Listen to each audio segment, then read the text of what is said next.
Okay, welcome back. I have a controversial story here, and the reason why is I have to give you a disclaimer. This is not my purpose to make fun of anyone with a hair lip. However, this incident happened, and I did most of it, and I want you to see it and experience what I experienced. I think people should be treated with respect, and I think officers should be treated with respect. And if a suspect treats an officer with disrespect and combative posture and all that, then the officer has to respond. Now, I'm not saying he's going to go back and beat him up, but I'm just saying that the officer's not going to be cordial and nice if the suspect is crazy and throwing F-bombs, okay? And that's what happened here. Back in the 70s I did it. I probably wouldn't do it today. I've gotten older, gotten more mature, but at that time we were young gunslingers.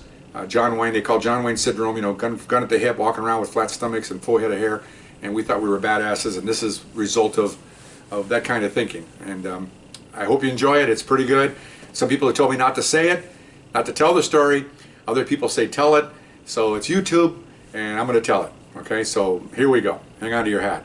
I think it's pretty funny, but again, I have a warped sense of humor. Working DUI shift, which is about 3 in the afternoon till midnight, or 6 at night till 3 in the morning. Those are the shifts that we work for DUI shift. This shift we were working 6 to 3 in the morning. I was the passenger officer. My partner was the driver officer.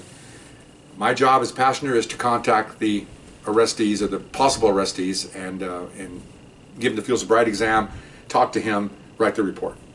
So we see a car. We went around. It's a DUI. So we pull it over. Partner gets out. We get out, walk up to the front of our car. Partner says, "Sir, step up here, please, sir," and go up to the curve. And the look on his face, he's kind of mad. You can see just his physical look, and he's just eyeballing my partner and eyeballing me, and he goes up on the curve. And I said, "Sir, I'd like you to administer a field sobriety exam." And this is what he said. "Hey, what the fuck did you stop me for, son of a bitch?" Okay, and I'm like, okay, an F-bomb and an SOB.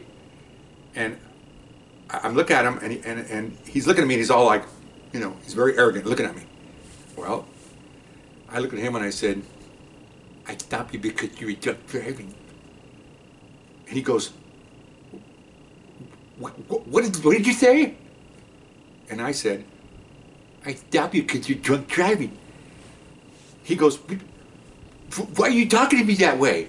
And I go, "Why are you talking to me that way?" He goes, he tells me, "Well, you're an ass." And I go, "You're an ass." "Oh yeah." And now we're yelling at each other, one words back and forth, and I'm spitting more than he is, just for GP, just for general purposes. Okay. My partner's down there. He doesn't know what to think. He's just watching this thing go down. And I said, "You're going to take the field sobriety exam?" He says, "No, I'm not." So I said, "Okay, fine. Well, you know, in California, you got to take a field sobriety exam, otherwise you're done. You're going to get your license revoked." So my partner's over here. I hear my partner giggling. So I get behind him and I put the handcuffs on him, and he's mad. He's pissed. So in those days, we didn't have a cage. He sits back here. I sit back here. Partner's driving. So we have to go to the station to go buy a supervisor. So I'm filling out a little card on his name. I go, "What's your name?" He goes, "I'm not telling you." "Yes, you are." "No, I'm not." I'm telling you where the seating was. I'm sitting here talking to him. When I do that, he's looking at me. And I'm going, "You have to give me your name." "No, I don't. You're an a-hole. You're an a-hole." And we're doing this. My partner gets the mirror and he just puts the mirror up. He can't look anymore. He's just out the window because it's too much going on here. And of course I'm spitting, I'm drooling. He's mad at that. He's looking me over in my face. He can't understand why someone would talk to him that way. Neither can I, actually, to this day. Something I did stupid, and well, whatever. So, go to the station.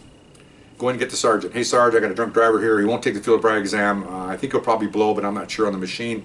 All right. So the sergeant goes out. He says, "Okay, sir, you know what you're being arrested for?" He looks at the sergeant. "He's talking like me."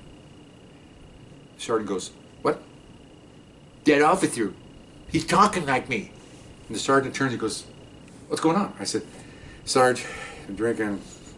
He's been doing this since we stopped him. I don't know what's wrong with him." He goes, "Just book him here." So he walks away. And as soon as he walks away, out of earshot range, I look to the suspect and I go, "Don't talk to my sergeant that way." And he goes, Sergeant, he's talking that way, Sergeant." And my partner's just outside the car. I can hear him laughing, and I go, get back in the car. And so I get in the car, and we back out, and we're on our way to the jail. And he's just looking at me. He's seething. He's so mad. And I'm just sitting there, you know. Get to the jail. Jail has a sergeant because they want to make sure you don't beat people from the sergeant at the station to the sergeant in the jail. And they just look him over, make sure he's all right. Okay, so walk into this room. There's like 6 cops in there, 3 arrestees, where they process everyone. Sergeant's there. Hey, Sergeant, here's the approval. Okay, fine. Walks over to him. Sir, you know what you're being arrested for? He looks at the sergeant. He's talking like me. Sergeant goes, what? Goes, who's talking like you? He's talking like me. Right here. You know, and then he can't point because he's handcuffed. And then the sergeant goes, what's going on? I said, Sergeant, he's doing this all night. I don't know what's wrong with him. Oh, just book him. He walks away. Then I go again. I go, don't talk to my sergeant that way. Sergeant, Sergeant. Oh my gosh. So the other officers see this and they know what's going on, the dynamics that we've been doing. They're just covering their faces because they thought that was the funniest thing they ever heard. So I just take him over to the thing and I take his handcuffs off. Have a nice day. He's just shaking his head. And we walk out. We go down to our car and my partner says, hey, don't ever do that to me again. My side hurts so much. We laughed for 15, 20 minutes on that thing. And I think back now, you know, it wasn't a nice thing to do. But at the moment, I didn't like someone giving me F-bombs, and I'm not going to beat the guy. I'm just going to do my job. But I thought, you know what? I'm going to give this guy a little bit of a taste of a little humility check and see what it comes out to. So it's pretty good. And I've told it so many times, I'm not laughing anymore. I used to laugh through it. Now I've told so many people that heard it. It's just incredible. I wanted you to hear it. So anyway, hope you enjoyed it, and we'll see you next time. Bye-bye.